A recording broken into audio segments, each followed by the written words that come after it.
காலி இயாது ரலியல்லாஹு அன்ஹுவுக்கு அஷ்ஷிஃபா என்ற ஒரு கிதாபும் இருக்கிறது. அவர்கள் மிகப்பெரிய இறைநேசர். அவர்கள் ஒரு கட்டத்தில் சொல்வார்கள், அல்லாஹ் நம்மை அடியானாக ஏற்றுக்கொள்கிறான். அல்லாஹ் அந்த தௌஃபீகை தருவானாக.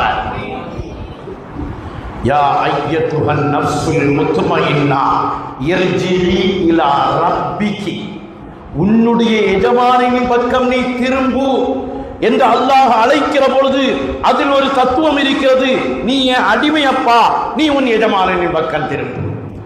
அல்லாஹ் நம்மை அடிமையாக ஏற்றுக்கொள்ள வேண்டும். அடிமைத்தனம் நம்மிடத்தில் வர வேண்டும். அந்த அடிமைத்தனத்தை ஏற்றுக்கொண்டவர்கள் தான் வலிமார்கள். காலி இயாது ரலியல்லாஹு அன்ஹு சொல்வார்கள், அல்லாஹ் ஒரு மனிதனை அடியான் என்று அழைக்கிறான், அடியான் என்று அழைக்கிறான், அடியான் என்று ஏற்றுக்கொண்டான் என்றால் அவனுக்கு எங்கும் கிடைக்காத பேரின்பம் அதன் மூலம் கிடைக்கிறது.